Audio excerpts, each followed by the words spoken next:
Hello friends, good evening all of you. MRL study studio ಚಾನಲ್ಗೆ ತಮಗೆಲ್ಲರಿಗೂ ಸ್ವಾಗತಿಸುತ್ತಾ, ಇವತ್ತಿನ ತರಗತಿಯಲ್ಲಿ ದೈಹಿಕ ಶಿಕ್ಷಣ ಶಿಕ್ಷಕರ ಒಂದು ನೇಮಕಾತಿಗೆ ಸಂಬಂಧಪಟ್ಟಂತಹ ಮೇಲಾಟಗಳು ಅಂದರೆ ಅಥ್ಲೆಟಿಕ್ಸ್ನಲ್ಲಿ ಬರುವಂತಹ ಎಸೆತಗಳಲ್ಲಿ ಒಂದಾದಂತಹ ಉದ್ದ ಜಿಗಿತ ಈ ಒಂದು ವಿಷಯದ ಮೇಲೆ ಇವತ್ತಿನ ತರಗತಿಯನ್ನು ಮಾಡ್ತಾಯಿದ್ದೀನಿ. ಒಂದು ಕಡೆ ಗ್ರೂಪ್ ಗೇಮ್ ಸ್ಟಾರ್ಟ್ ಮಾಡಿದ್ದೀನಿ, ಇನ್ನೊಂದು ಕಡೆ ಅನಾಟಮಿ ಸ್ಟಾರ್ಟ್ ಮಾಡಿದ್ದೀನಿ. ಡೈಲಿ ಈ ರೀತಿ 3 ಕ್ಲಾಸ್ಗಳು ನಾನು ಮಾಡ್ತಾ ಹೋಗ್ತೀನಿ. ಒಂದು ಅನಾಟಮಿ ಆಗಿರ್ಬೋದು, ಗ್ರೂಪ್ ಗೇಮ್ಸ್ ಆಗಿರ್ಬೋದು, ಅಥ್ಲೆಟಿಕ್ಸ್ ಆಗಿರ್ಬೋದು, ಅಥವಾ ಬೇರೆ ಯಾವುದಾದ್ರೂ ವಿಷಯ ಆದರೂ ಕೂಡ ಪರವಾಗಿಲ್ಲ. ಒಂದು ದಿನದಲ್ಲಿ ಏನು ಮಾಡೋಣ, 3 ಕ್ಲಾಸು ನೋಡ್ತಾ ಹೋಗೋಣ. ಭಾಳಷ್ಟು ಜನ ರೈಟಿಂಗ್ ಬಗ್ಗೆ ಹೇಳಿ, ರೈಟಿಂಗ್ ಬಗ್ಗೆ ಕ್ಲಾಸ್ ಮಾಡಿ ಅಂತ ಕೇಳ್ತಾ ಇದ್ದಾರೆ. ರೈಟಿಂಗ್ ಮಾಡಬೇಕಾದ್ರೆ ಇನ್ನು ನಾನು ಅದಕ್ಕೂ ಪ್ರಿಪ್ರೇಷನ್ ಆಗಬೇಕು, ಅದಕ್ಕೂ PDF ಕೂಡ ಮಾಡ್ಕೋಬೇಕು. ಹಾಗಾಗಿ ಮುಂದಿನ ದಿನಗಳಲ್ಲಿ ಅದು ಕೂಡ ಮಾಡೋಣ ಅಂತ ಹೇಳ್ತಾ, ಇವಾಗ ನೆಕ್ಸ್ಟ್ ಏನು ಮಾಡಿ ಅಂದರೆ, ನೀವು ಸದ್ಯಕ್ಕೆ ಈ ಒಂದು ಕ್ಲಾಸ್ಗಳು ಕೇಳ್ಕೊಂಡು ನೀವು ಒಂಥರ ನೋಟ್ಸ್ಗಳು ಮಾಡ್ಕೊಳ್ಳಿ. ಇದರಲ್ಲಿ MCQ ಕೂಡ ನೀವು ತೆಗೆದುಕೊಂಡು ಸ್ಟಡಿ ಮಾಡಿ. ನಾನೇನು ಮಾಡ್ತೀನಿ, ನೆಕ್ಸ್ಟ್ ಎಲ್ಲ ಒಂದು ಪ್ರಿಪ್ರೇಷನ್ ಆಗಿದ ಮೇಲೆ ನಾನು ರೈಟಿಂಗ್ ಕೂಡ ಕ್ಲಾಸ್ ಮಾಡ್ತೀನಿ ಅಂತ ಹೇಳ್ತಾ ಇವತ್ತಿನ ತರಗತಿಯನ್ನು ಪ್ರಾರಂಭಿಸ್ತಾ ಇದ್ದೀನಿ. ನಾವು ಜಿಗಿತಗಳಲ್ಲಿ ಮುಖ್ಯವಾಗಿ 4 ವಿಧಗಳನ್ನು ನೋಡ್ತೀವಿ. ಒಂದು ಉದ್ದ ಜಿಗಿತ, ಎತ್ತರ ಜಿಗಿತ, ತ್ರಿವಿಧ ಜಿಗಿತ, ಪೋಲ್ ವಾಲ್ಟ್ ಅಂಥೇಳಿ ಕರಿತೀವಿ. ಇವಾಗ ಉದ್ದ ಜಿಗಿತದ ಬಗ್ಗೆ ಸಂಕ್ಷಿಪ್ತವಾಗಿ ತಿಳ್ಕೊಳ್ಳೋಣ. ಇದು ಪಿಕ್ಚರ್ ಸ್ವಲ್ಪ ಇದೆ, ಆದರೆ ನಿಮ್ಮ 6th ಕ್ಲಾಸಲ್ಲಿ ಈ ಒಂದು ಪಿಕ್ಚರು ಚೆನ್ನಾಗಿದೆ. ಒಂದ್ಸರಿ ನೋಡ್ಕೊಳ್ರಿ, ಬುಕ್ಸ್ ಇದ್ದರೆ. ಅಲ್ಲಿ ಏನಿದೆ ಅಂತಂದರೆ, ಇದಕ್ಕೇನಂತೀವಿ ನಾವು ರನ್ವೇ ಅಂತ ಕರಿತೀವಿ. ಇದಕ್ಕೇನಂತೀವಿ ರನ್ವೇ ಅಂಥೇಳಿ ಕರಿತೀವಿ. ಅದು ರನ್ವೇ ಎಷ್ಟಿರ್ತೈತಿ ಅಂದರೆ 40 ರಿಂದ 45 ಮೀಟರ್ ರನ್ವೇ ಇರ್ತೈತಿ. ಇದು 6ನೇ ಕ್ಲಾಸಲ್ಲಿ ಬರುತ್ತೆ, ಅವಾಗ ಕೂಡ ಹೇಳ್ತೀನಿ. ಈ ನೆಕ್ಸ್ಟ್ ಅದೇ ಕ್ಲಾಸು. ಒಂದು ಕಡೆ ಬುಕ್ಸ್ ಕೂಡ ಮಾಡ್ತಾ ಹೋಗ್ತೀನಿ. ಬುಕ್ಸು ಕೂಡ ಇಂಪಾರ್ಟೆಂಟು, ಗೌರ್ಮೆಂಟ್ ಟೆಕ್ಸ್ಟ್ ಬುಕ್ಕು. ಒಂದ್ಸರಿ ಅವನು ಕೂಡ ಏನು ಮಾಡೋಣ ಕ್ಲಾಸು. ನಾನು ಹಿಂದೊಂದು ಸರಿ ಮಾಡಿ ಮುಗಿಸಿದ್ದೀನಿ, ಇವಾಗ ತಿರ್ಗಿ ಮತ್ತೆ ಸ್ಟಾರ್ಟ್ ಮಾಡಿದ್ದೀನಿ. ಅದು ಪಾರ್ಟ್ 1 ಮುಗಿದಿದೆ, 6ನೇ ಕ್ಲಾಸು. ಪಾರ್ಟ್ 2 ಸ್ಟಾರ್ಟ್ ಮಾಡಿದ್ದೀನಿ. ವೇಗದ ಓಟಗಳು ಮುಗಿದಿದೆ. ಈಗ ನೆಕ್ಸ್ಟ್ ಇರೋದೇ ಅದರಲ್ಲಿ ಉದ್ದ ಜಿಗಿತ. ಈ ಒಂದು ಲೆಸನ್ ಆಗಿದ್ಮೇಲೆ ಅದು ಕೂಡ ಏನು ಮಾಡ್ತೀನಿ ನಾನು, ಅದ್ರ ಬಗ್ಗೆ ಕೂಡ ಅಪ್ಲೋಡ್ ಮಾಡ್ತೀನಿ. ರನ್ವೇ ಎಷ್ಟಿರ್ತದೆ ಅಂತ ಕೇಳ್ತಾರೆ. 40 ರಿಂದ 45 ಮೀಟರ್ ಇರ್ತೈತಿ. ಇದೇನೈತಿ ಜಿಗಿತದ ಗುಂಡಿ ಅಂಥೇಳಿ ಕರಿತೀವಿ. ಇದು ಎಷ್ಟಿರ್ತದೆ ಅಂದರೆ 9 ರಿಂದ 12 ಮೀಟರ್ ಇರ್ತೈತಿ. ಎಷ್ಟಿರ್ತೈತಿ ಇದು 9 ರಿಂದ 12 ಮೀಟರ್ ಇರ್ತೈತಿ. ಇದು ಎಷ್ಟಿರ್ತೈತಿ ರನ್ವೇ ಅಗಲ, ಇದು ಉದ್ದ ಆಯಿತು.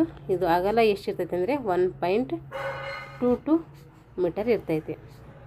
ಇಲ್ಲಿಂದ ಇಲ್ಲಿಗಿದೆಯಲ್ಲ, ಇದು ಎಷ್ಟಿರ್ತೈತಿ ಅಂದರೆ 1 ರಿಂದ 3 ಮೀಟರ್ ಇರ್ತೈತಿ. ಇದಕ್ಕೆ ಪಿಚ್ ಬೋರ್ಡ್ ಅಂತ ಹೇಳಿ ಕರಿತೀವಿ, ಟೇಕಪ್ ಬೋರ್ಡ್ ಅಂಥೇಳಿ. ಈ ಟೇಕಪ್ ಬೋರ್ಡಿಂದ ಈ ಒಂದು ಜಿಗಿತದ ಗುಂಡಿಗೆ ಎಷ್ಟಿರ್ತೈತಿ ಅಂತಂದರೆ 1 ರಿಂದ 3 ಮೀಟರ್ ಇರ್ತೈತಿ.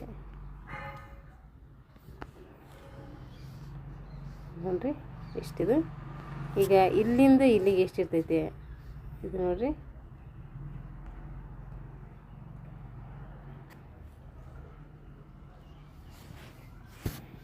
ಇದು ಇಲ್ಲಿಂದ ಇಲ್ಲಿಗೆ ಎಷ್ಟಿರ್ತದೆ ಅಂದರೆ 2.75 ಮೀಟರಿಂದ 3 ಮೀಟರ್ ಇರ್ತೈತಿ. ಇಲ್ಲಿಂದ ಇಲ್ಲಿ ಗಂಟ 2.75 ಇಂದ 3 ಮೀಟರ್ ಉದ್ದ ಇರ್ತೈತಿ.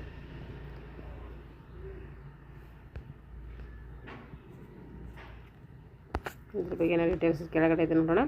ನೋಡಿರಿ, ಉದ್ದ ಜಿಗಿತ ಹೆಸರೇ ಸೂಚಿಸುವಂತೆ ಸ್ಪರ್ಧಿಗಳು ನಿಗದಿಪಡಿಸಿದ ಸ್ಥಳದಿಂದ ದೂರಕ್ಕೆ ಹಾರಲು ಪ್ರಯತ್ನ ಮಾಡ್ತೀವಲ್ಲ, ಆ ಒಂದು ಪ್ರಯತ್ನಕ್ಕೆ ಏನಂತೀವಿ ನಾವು ಉದ್ದ ಜಿಗಿತ ಅಂಥೇಳಿ ಕರಿತೀವಿ. ಅಂದರೆ ಲಾಂಗ್ ಜಿಗೆದು ಅಂತ ಅರ್ಥ, ಉದ್ದ ಅಂದರೆ ದೂರ ಜಿಗೆದು ಅಂತ ಅರ್ಥ.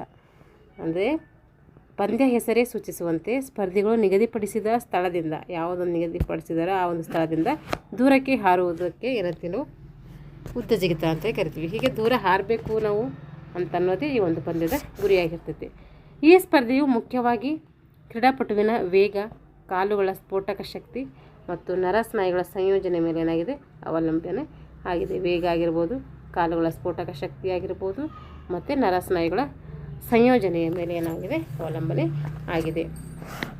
ಕ್ರಿಸ್ತಪೂರ್ವ 708ರಲ್ಲಿ ನಡೆದಂಥ ಪ್ರಪ್ರಥಮ ಪುರಾತನ ಒಲಿಂಪಿಕ್ಸ್ ಕ್ರೀಡೆಯಲ್ಲಿ ಉದ್ದ ಜಿಗಿತ ಏನು ಮಾಡ್ತಾರೆ, ಅಲ್ಲಿ ಸ್ಪರ್ಧೆಗಳು ಅಂದರೆ ಉದ್ದ ಜಿಗಿತದ ಬಗ್ಗೆ ಏನಿದ್ದಾವೆ ಉಲ್ಲೇಖಗಳಲ್ಲಿ ಕಂಡುಬರ್ತವೆ. ಕ್ರಿಸ್ತಶಕ ಪೂರ್ವ 708ರಲ್ಲಿ ಪ್ರಪ್ರಥಮ ಪುರಾತನ ಒಲಿಂಪಿಕ್ ಕ್ರೀಡೆಗಳು ಯಾವ ನಡೆದವು ಅಂದರೆ 776ರಲ್ಲಿ ನಡೀತವೆ. ಆ ಒಂದು ಸಮಯದಲ್ಲಿ ಈ ಒಂದು ಉದ್ದ ಜಿಗಿತದ ಸ್ಪರ್ಧೆಯ ಬಗ್ಗೆ ಉಲ್ಲೇಖಗಳನ್ನು ಕಂಡುಬರೋದು ನಾವು ನೋಡ್ತೀವಿ. 1896ರಲ್ಲಿ ಏನಾಗ್ತದೆ, ಮೊದಲ ಆಧುನಿಕ ಒಲಿಂಪಿಕ್ಸ್ ಕ್ರೀಡೆಗಳು ಏನಾಗ್ತವೆ ಪ್ರಾರಂಭ ಆಗ್ತವೆ. 1896ರಲ್ಲಿ ಗ್ರೀಸ್ ದೇಶದಲ್ಲಿ ನಡೆದಂಥ ಪ್ರಪ್ರಥಮ ಆಧುನಿಕ ಒಲಿಂಪಿಕ್ಸ್ ಕ್ರೀಡೆಗಳಲ್ಲಿ ಪುರುಷರ ಉದ್ದ ಜಿಗಿತ ಏನಾಗ್ತದೆ ಸ್ಪರ್ಧೆ ನಡೆಸ್ತಾರೆ. 1896ರಲ್ಲಿ ಇಲಿರಿ ಕ್ಲಾರ್ಕ್ ಏನು ಮಾಡ್ತಾನೆ 6.35 ಮೀಟರ್ ದೂರದ ಜಿಗಿತದೊಂದಿಗೆ ಒಲಿಂಪಿಕ್ಸ್ ಕ್ರೀಡೆಗಳಲ್ಲಿ ಏನು ಮಾಡ್ತಾನೆ ಪ್ರಥಮ ಉದ್ದ ಜಿಗಿತದ ದಾಖಲೆಗಾರ ಎಂಬ ಕೀರ್ತಿಗೆ ಒಳಗಾಗ್ತಾನೆ. ಯಾರದು? ಇಲಿರಿ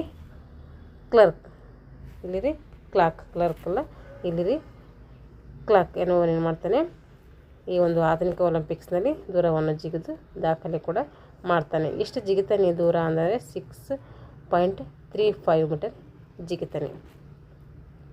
ರಾಬರ್ಟ್ ಲೆಜೆಂಡರ್ ಉದ್ದ ಜಿಗಿತಕ್ಕೆ ಹಿಚ್ ಕಿಕ್ ಟೆಕ್ನಿಕ್ ಅಂಥೇಳಿ ಹೆಸರು ನೀಡ್ತಾರೆ. ಹಿಚ್ ಕಿಕ್ ಟೆಕ್ನಿಕ್ ಅಂದರೆ ಏನು? ಗಾಳಿಯಲ್ಲಿರುವಂತೆ ತೂರುವ ಒಂದು ಯಂತ್ರ. ಅಂದರೆ ಗಾಳಿಯಲ್ಲಿ ಒಂಥರ ತೂರದಂಗೆ ಹಾರಿದಂಗೆ ಈ ಒಂದು ಸ್ಕಿಲ್ ಇರ್ತೈತೆ. ಇದು ಎಲ್ಲಿ ನಿಮಗೆ ಪ್ರಾಕ್ಟಿಕಲಾಗಿ ಮಾಡಿ ತೋರಿಸಿರ್ತಾರೆ BPEDಲ್ಲಿ MPEDಲ್ಲಿ. 1895ರಲ್ಲಿ ಅಮೇರಿಕಾದಲ್ಲಿ ಪ್ರಥಮ ಬಾರಿಗೆ ಮಹಿಳೆಯರಿಗೆ ಏನಾಗ್ತದೆ ಉದ್ದ ಜಿಗಿತ ಸ್ಪರ್ಧೆ ನಡೀತೈತೆ. 1948ರಲ್ಲಿ ಲಂಡನ್ನಲ್ಲಿ ನಡೆದಂತಹ ಒಲಿಂಪಿಕ್ ಕ್ರೀಡೆಗಳಲ್ಲಿ ಪ್ರಥಮ ಬಾರಿಗೆ ಮಹಿಳೆಯರಿಗೆ ಉದ್ದ ಜಿಗಿತ ಸ್ಪರ್ಧೆ ಏರ್ಪಾಡು ಮಾಡ್ತಾರೆ. 1997ರಲ್ಲಿ ಅಮೇರಿಕದ ಮೈಕ್ ಪೋವೆಲ್ ರವರು ಏನು ಮಾಡ್ತಾರೆ 8.95 ಮೀಟರ್ ಜಿಗಿದು ಉದ್ದ ಜಿಗಿತವು ವಿಶ್ವ ದಾಖಲೆಯಾಗಿ ಉಳಿದಿದೆ. ನೋಡಿರಿ, 1997ರಲ್ಲಿ ಅಮೇರಿಕದ ಮೈಕ್ ಪೋವೆಲ್ ರವರು 8.95 ಮೀಟರ್ ಜಿಗಿದ ಉದ್ದ ಜಿಗಿತವು ವಿಶ್ವ ದಾಖಲೆಯಾಗಿ ಏನು ಮಾಡಿದೆ ಉಳಿದಿದೆ.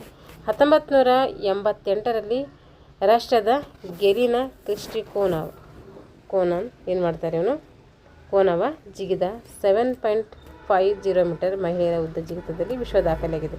1997ರಲ್ಲಿ ಅಮೇರಿಕದ ಮೈಕ್ ಪೋವೆಲ್ ಅವರು ಎಷ್ಟು ಜಿಗಿತಾರೆ ಅಂದರೆ 8.95 ಮೀಟರ್ ಜಿಗಿದು ಉದ್ದ ಜಿಗಿತವು ಏನಾಗಿದೆ ವಿಶ್ವ ದಾಖಲೆಯಾಗಿ ಉಳಿದಿದೆ. 1988ರಲ್ಲಿ ರಷ್ಯಾದ ಗೆರಿನಾ ಕ್ರಿಸ್ಟೋಕೋನದ ಜಿಗಿದ ಉದ್ದ ಎಷ್ಟಂದರೆ 7.50 ಮೀಟರ್ ಮಹಿಳೆಯರ ಉದ್ದ ಜಿಗಿದ ವಿಶ್ವ ದಾಖಲೆ ಕೂಡ ಇಲ್ಲಿ ಆಗಿದೆ. ಇದರಲ್ಲಿ ಪುರುಷರದು ವಿಶ್ವ ದಾಖಲೆ ಆಗಿದೆ, ಮಹಿಳೆಯರದು ವಿಶ್ವ ದಾಖಲೆ ಆಗಿದೆ ಅಂತ ಅರ್ಥ. ಪುರುಷರಲ್ಲಿ ಯಾವ್ದಾಗಿದೆ ಅಂದರೆ ಮೈಕ್ ಪೋವೆಲ್ ಅವ್ರದ್ದಾಗಿದೆ. ಮಹಿಳೆಯರದಲ್ಲಿ ಯಾರ್ದಾಗಿದೆ ಅಂತಂದರೆ ಗೆರಿನಾ ಕ್ರಿಸ್ಟೋಕೋನರ್ದವ್ರದ್ದು ಆಗಿದೆ. ಪುರುಷ ಎಷ್ಟು ಜಿಗಿದು ದಾಖಲೆ ಮಾಡಿದರೆ ಅಂದರೆ 8.95 ಜಿಗಿದು ದಾಖಲೆ ಮಾಡಿದರೆ, ಮಹಿಳೆ ಎಷ್ಟು ಮಾಡ್ತಾಳೆ ಅಂದರೆ 7.50 ಮೀಟರ್ ದೂರ ಜಿಗಿದು ಏನು ಮಾಡ್ತಾರೆ ಅವಳು ವಿಶ್ವ ದಾಖಲೆಯನ್ನು ಮಾಡ್ತಾರೆ. ಅವರು ರಷ್ಯಾದವರು, ಅವರು ಅಮೇರಿಕಾದವರು. ಯಾರು? ಪುರುಷ ಅಮೇರಿಕಾದವರು ಆದರೆ ಮಹಿಳೆ ರಷ್ಯಾದವರಾಗಿರ್ತಾರೆ. ಏಷ್ಯನ್ ಕ್ರೀಡೆಗಳಲ್ಲಿ ಭಾರತದ ಕೇರಳ ಮೂಲದ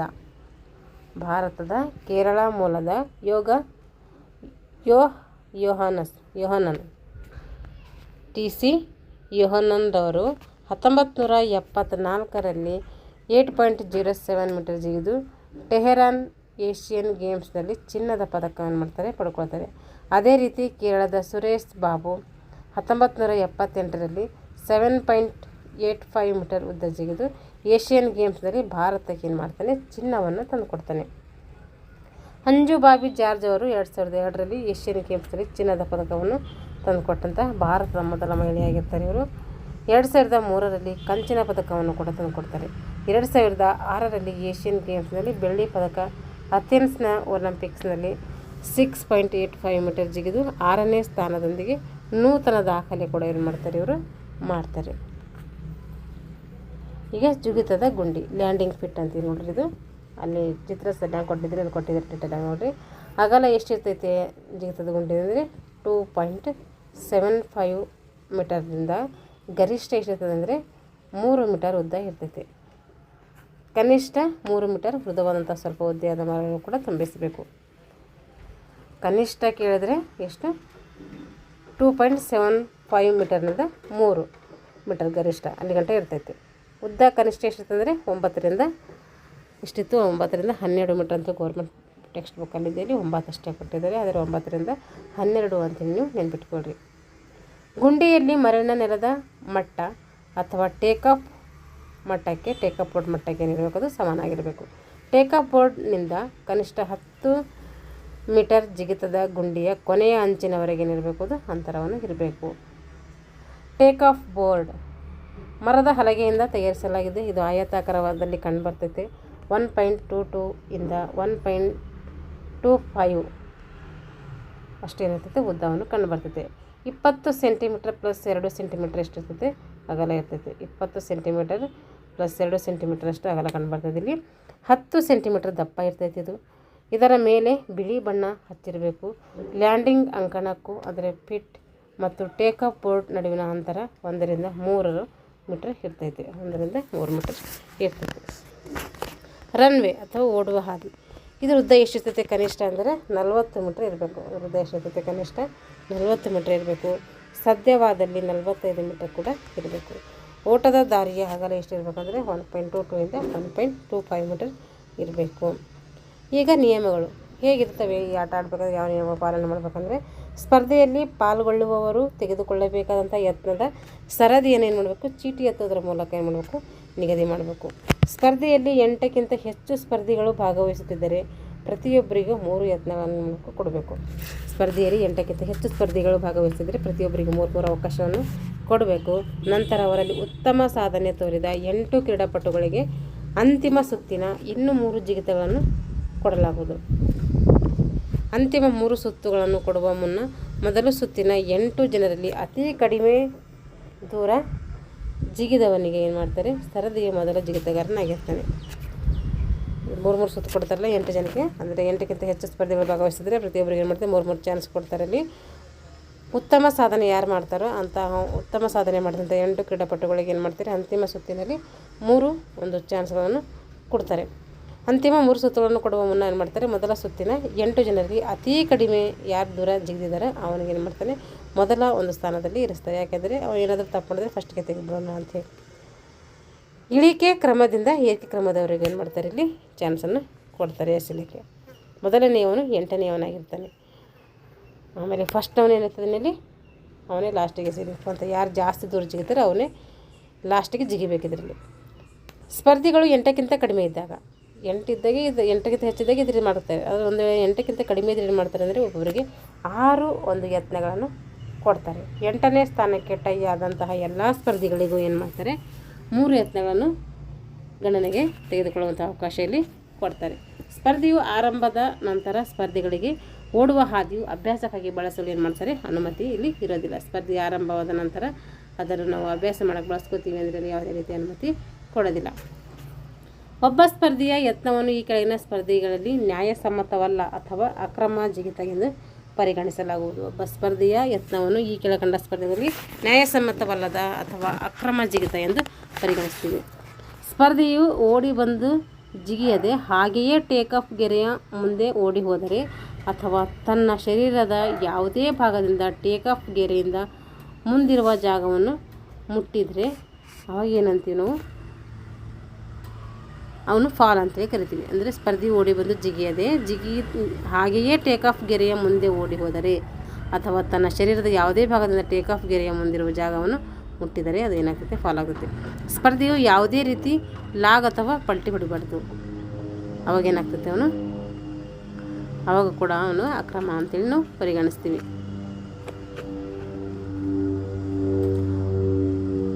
ಸ್ಪರ್ಧೆಯು ಆರಂಭದ ನಂತರ ಸ್ಪರ್ಧೆಗಳಿಗೆ ಓಡುವ ಹಾದಿಯು ಅಭ್ಯಾಸಕ್ಕಾಗಿ ಬಳಸಲು ಅನುಮತಿ ಇರೋದಿಲ್ಲ. ಇದಾಯಿತು. ಸ್ಪರ್ಧೆಯು ಓಡಿ ಬಂದು ಜಿಗೆದೆ ಹಾಗೆ ಟೇಕಾಫ್ ಗೆರೆಯ ಓದಿ ಹೋದರೆ ತನ್ನ ಶರೀರದ ಯಾವುದೇ ಭಾಗದಿಂದ ಟೇಕಾಫ್ ಗೆರೆಯಿಂದ ಮುಂದಿರೋ ಜಾಗವನ್ನು ಮುಟ್ಟಿದರೆ ಆ ಟೈಮ್ನಾಗೆಲ್ಲ ಏನು ಮಾಡ್ತೀವಿ ನಾವು, ಅಕ್ರಮ ಅಂಥೇಳಿ ಕೊಡ್ತೀವಿ. ನೋಡಿರಿ ಇಲ್ಲಿ ಪಾಯಿಂಟ್ಸ್ ಕೊಟ್ಟಿದ್ದಾರೆ. ಇಲ್ಲಿ ಅಕ್ರಮ ಯಾವಾಗ ಆಗುತ್ತೆ ಅಂಥೇಳಿ, ಸ್ಪರ್ಧಿ ಓಡಿ ಬಂದು ಜಿಗಿಯದೆ ಟೇಕಾಫ್ ಗೆರೆಯ ಮುಂದೆ ಓಡಿ ಹೋದರೆ ಅದಕ್ಕೆ ಏನಂತೀವಿ ಅಕ್ರಮ ಅಂತ ಕರಿತೀವಿ.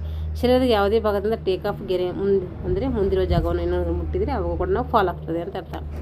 ಸ್ಪರ್ಧಿ ಯಾವುದೇ ರೀತಿ ಲಾಗದ ಪಲ್ಟಿ ಹೊಡೆದರೆ ಅವಾಗ ಕೂಡ ಫಾಲ್ ಆಗ್ತೈತೆ. ಸ್ಪರ್ಧಿ ವಿಳಂಬ ಮಾಡಿದರೆ ಅಂದರೆ ಉದ್ದ ಜಿಗಿತದಲ್ಲಿ ಸ್ಪರ್ಧೆಗೆ ಅಥವಾ ಸ್ಪರ್ಧೆ ಪ್ರಾರಂಭವಾದ ಮೇಲೆ 60 ಸೆಕೆಂಡ್ ಒಳಗಾಗಿ ಏನು ಮಾಡಬೇಕು, ಅವನು ಜಿಗಿಬೇಕು. ಆದರೆ ಆ ಟೈಮಲ್ಲಿ ಜಿಗಿಲಿಲ್ಲ ಅಂದರೆ ಏನಾಗ್ತದೆ, ಅದನ್ನು ಕೂಡ ಫಾಲ್. ಸೂಚನೆ: 15 ಸೆಕೆಂಡ್ ಬಾಕಿ ಇರುವಾಗಲೇ ಅಂತಾರಾಷ್ಟ್ರೀಯ ಕ್ರೀಡಾಕೂಟಗಳಲ್ಲಿ ಅಧಿಕಾರಿ ಹಳದಿ ಬಣ್ಣದ ಬಾವುಟವನ್ನು ತೋರಿಸೋದರ ಮೂಲಕ ಏನು ಮಾಡ್ತಾನೆ, ಅವನ ಗಮನವನ್ನು ಸೆಳೀತಾನೆ. 60 ಸೆಕೆಂಡ್ ಒಳಗೆ ಬರಬೇಕು, ರೆಡಿ ಆಗಬೇಕು, ಜಿಗಿಬೇಕು, ಹೋಗಬೇಕು. ಅದ್ರಿಗೆ ಇನ್ನು 15 ಸೆಕೆಂಡ್ ಇದೆ ಅಂತಂದರೆ ಅವಾಗ ಏನು ಮಾಡ್ತಾರೆ, ವಾರ್ನಿಂಗ್ ಕೊಡ್ತಾರೆ. ಎಲ್ಲಿ ಅಂತಾರಾಷ್ಟ್ರೀಯ ಒಂದು ಕ್ರೀಡಾಕೂಟಗಳಲ್ಲಿ. ಇಷ್ಟು ಸಂದರ್ಭದಲ್ಲಿ ಏನಾಗ್ತೈತಿ, ಅಕ್ರಮ ಆಗ್ತೈತಿ. ಇವಾಗ 6ನೇ ನಿಯಮ ನೋಡಿರಿ. ಪಂದ್ಯ ಸಮವಾದರೆ ಅಥವಾ ಟೈ ಆದರೆ 6 ಯತ್ನಗಳಲ್ಲಿ ಯಾರು ಹೆಚ್ಚು ದೂರ ಹಾರಿರುತ್ತಾರೋ ಅಥವಾ ಎಸೆಯುತ್ತಾರೋ ಅವ್ರಿಗೆ ಏನಂತೀವಿ ಮೊದಲನೇ ಸ್ಥಾನ ಅಂಥೇಳಿ ಕೊಡ್ತೀವಿ. ಉಳಿದ 5 ಎತ್ತುಗಳಲ್ಲಿ ಯಾರು ಹೆಚ್ಚು ದೂರ ದಾಖಲು ಮಾಡಿರ್ತಾರೋ ಅಲ್ಲಿಯೂ ಕೂಡ ಸಮನಾದರೆ, 4 ಎತ್ತುಗಳಲ್ಲಿ ಯಾರು ಮಾಡ್ತಾರೋ ಅವರು ಅಲ್ಲಿ ಸಮನಾದರೆ 4ನೇ ಉತ್ತಮ ದೂರ ಅಥವಾ 5ನೇ ಉತ್ತಮ ದೂರ ಅಥವಾ 6ನೇ ಉತ್ತಮ ದೂರ ಗಣನೆಗೆ ತೆಗೆದುಕೊಳ್ಬೇಕಿಲ್ಲಿ. ಎಲ್ಲ ಸ್ಥಾನಗಳು ತೀರ್ಮಾನ ಮಾಡಲು ಏನಾಗ್ತೈತಿ ಇಲ್ಲಿ ಅನ್ವಯವಾಗಿರ್ತೈತಿ. ಹೀಗೆ 6 ಯತ್ನಗಳು ಸಮವಾಗಿದ್ದರೆ ಮೊದಲನೇ ಸ್ಥಾನಕ್ಕೆ ಮಾತ್ರ ಟೈ ಆಗಿರುವ ಸ್ಪರ್ಧಿಗಳನ್ನು ಮತ್ತೆ ಹೊಸದಾಗಿ ಸ್ಪರ್ಧೆ ನಡೆಸಿ 6ನೇ ಕ್ರಮ ಸಂಖ್ಯೆಯಲ್ಲಿ ಯತ್ನಗಳನ್ನು ಏನು ಮಾಡಬೇಕು ತೆಗೆದುಕೊಳ್ತಾರೆ. ಪ್ರತಿಯೊಬ್ಬರಿಗೂ ಒಂದೊಂದು ಯತ್ನವನ್ನು ಕೊಡಲಾಗುವುದು. ಇದು ಫಲಿತಾಂಶ ಬರುವವರೆಗೂ ಏನು ಮಾಡ್ತಾರೆ ಕೊಡ್ತಾರೆ. ಈ ಉದ್ಯೋಜಿತದಲ್ಲಿ ಬಳಸುವಂಥ ವಿವಿಧ ಸ್ಕಿಲ್ಗಳು ನೋಡ್ರಿ. ಸ್ಟೈಲ್ ಟೆಕ್ನಿಕ್ ಅಂದರೆ ಗಾಳಿಯಲ್ಲಿ ತೇಲು ಬರುವಂತೆ ಏನು ಮಾಡಬೇಕು ನಾವು ಹಾರುವಂಥ ಒಂದು ತಂತ್ರ. ಇದು ಹ್ಯಾಂಗ್ ಟೆಕ್ನಿಕ್ ಅಂದರೆ ಗಾಳಿಯಲ್ಲಿ ನೇತಾಡುವಂಗೆ ಕಾಣುವಂಥ ಒಂದು ತಂತ್ರ. ಹಿಚ್ ಕಿಕ್ ಟೆಕ್ನಿಕ್ ಅಂದರೆ ಗಾಳಿಯಲ್ಲಿ ಓಡುವಂತೆ ಕಾಣ್ತದೆ ಹಿಚ್ ಕಿಕ್. ಪ್ರಸ್ತುತ ಹೆಚ್ಚು ಪ್ರಚಲಿತದಲ್ಲಿರುವುದು ಯಾವುದಂದರೆ ಇದು ಹಿಚ್ ಕಿಕ್ಕೆ ಆಗಿರ್ತೈತೆ. ಸೈಲ್ ಟೆಕ್ನಿಕ್ ಅಂದರೆ ಗಾಳಿಯಲ್ಲಿ ತೇಲ್ಕೊಂಡು ಬರೋಂಗೆ. ಹ್ಯಾಂಗ್ ಟೆಕ್ನಿಕ್ ಅಂದರೆ ಗಾಳಿಯಲ್ಲಿ ನೇತಾಡುವಂತೆ. ಹಿಚ್ ಕಿಕ್ ಅಂದರೆ ಗಾಳಿಯಲ್ಲಿ ಓಡುವಂತೆ ಕಾಣ್ತೈತೆ. ಈ ರೀತಿ ಸ್ಕಿಲ್ಗಳನ್ನು ಬಳಸಿ ನಾವು ಉದ್ದ ಜಿಗಿತವನ್ನು ಏನು ಮಾಡಬೇಕು ಜಿಗಿಬೇಕು. ಬಳಸುವ ಬಾವುಟಗಳು, ಉದ್ದ ಜಿಗಿತದಲ್ಲಿ ಬಳಸುವ ಬಾವುಟಗಳು. ಹಳದಿ ಬಳಸ್ತೀವಿ. ಹಳದಿ ಇದಕ್ಕೆ ಬಳಸ್ತಿದ್ರೆ ಸಿದ್ಧತೆಗೆ ಅಂದರೆ ಸ್ಪರ್ಧೆಯ ಗಮನ ಸೆಳೆಯಲು ಏನು ಮಾಡ್ತೀವಿ ಹಳದಿ ಕಾರ್ಡನ್ನು ಬಳಸ್ತೀವಿ. ಬಿಳಿ ಬಳಸ್ತೀವಿ, ಸರಿ ಅಂತ ಹೇಳಬೇಕಾದ್ರೆ ಬಿಳಿ ಬಳಸ್ತೀವಿ. ಕೆಂಪು ತಪ್ಪು ಮಾಡಿದ್ದಾನೆ ಅಂದರೆ ಅವಾಗ ಏನು ಮಾಡ್ತೀವಿ ಕೆಂಪು ಕಾರ್ಡನ್ನು ತೋರಿಸ್ತೀವಿ. ಟೋಟಲಾಗಿ ಈ ಒಂದು ಇದರಲ್ಲಿ ಎಷ್ಟು ಕಾರ್ಡ್ಗಳು ಬಳಸ್ತೀವಿ ಅಂದರೆ ಉದ್ದ ಜಿಗಿತದಲ್ಲಿ 3 ಕಾರ್ಡ್ಗಳನ್ನು ಬಳಸ್ತೀವಿ. ಇಷ್ಟೇನಾಯಿತು ಜಿಗಿತಗಳಲ್ಲಿ ಉದ್ದ ಜಿಗಿತ. ಈ ಉದ್ದ ಜಿಗಿತ ಯಾಕೆ ಹೇಳಿದ್ದೀನಿ ಅಂದರೆ ಇದು 6ನೇ ಕ್ಲಾಸಿಗೆ ರಿಲೇಟೆಡ್ ಇದೆ. ಅದಕ್ಕೆ ಇದು 6ನೇ ಕ್ಲಾಸ್ದು ಅಲ್ಲಿ ಕೂಡ ಆದ ತರಗತಿ ಮಾಡ್ತೀನಿ, ಹಾಗಾಗಿ ಇಲ್ಲಿ ತೊಗೊಂಡಿದ್ದೀನಿ. ಹೀಗೆ ಒಂದು ಗೌರ್ಮೆಂಟ್ ಟೆಕ್ಸ್ಟ್ ಬುಕ್ಕಿಗೆ ರಿಲೇಟೆಡ್ ಆಗಿ ಈ ಒಂದು ತರಗತಿಗಳನ್ನು ಮಾಡೋಣ. ಯಾಕೆಂದರೆ ಅಲ್ಲಿರೋದು ಇಲ್ಲ ಒಂದಿಗೆ ಹೇಳಿದ್ರೆ ವಿಷಯ ಒಂದೇ ಕಡೆ ಏನಾಗ್ತೈತೆ ಸಂಗ್ರಹಣೆ ಆಗ್ತೈತೆ. ಈಗ ಅದ್ರಾಗ ಓಟಗಳು ಇದೆ ಅಂದರೆ ಇಲ್ಲಿ ಓಟಗಳು ಹೇಳಿದ್ದೀನಿ. ಅಲ್ಲಿ ಉದ್ದ ಜಿಗಿತ ಅಂದರೆ ಉದ್ದ ಜಿಗಿತ ಸಂಬಂಧಪಟ್ಟಂತೆ ಹೇಳಿದ್ದೀನಿ. ಕಬಡ್ಡಿ ಅಂದರೆ ಕಬಡ್ಡಿಗೆ ಸಂಬಂಧಪಟ್ಟಂತೆ ಹೇಳಿದ್ದೀನಿ. ಹಾಗಾಗಿ ಅಲ್ಲೇನಾಗುತ್ತೆ ಎಲ್ಲ ಒಟ್ಟಿಗೆ ಹೇಳೋದ್ರಿಂದ ಅಲ್ಲಿ ಒಂದೇ ಕಡೆ ಏನಾಗುತ್ತೆ ವಿಷಯ ಕವರ್ ಆಗುತ್ತೆ. ಎರಡೂ ಕೂಡ ಒಟ್ಟಿಗೆ ಓದಿದಂಗೆ ಕೂಡ ಆಗುತ್ತೆ ಅಂತ ಹೇಳ್ತಾ ಇಲ್ಲಿಗೆ ತರಗತಿಯನ್ನು ಮುಗಿಸ್ತಾ ಇದ್ದೀನಿ. ಎಲ್ಲರಿಗೂ ಧನ್ಯವಾದಗಳು.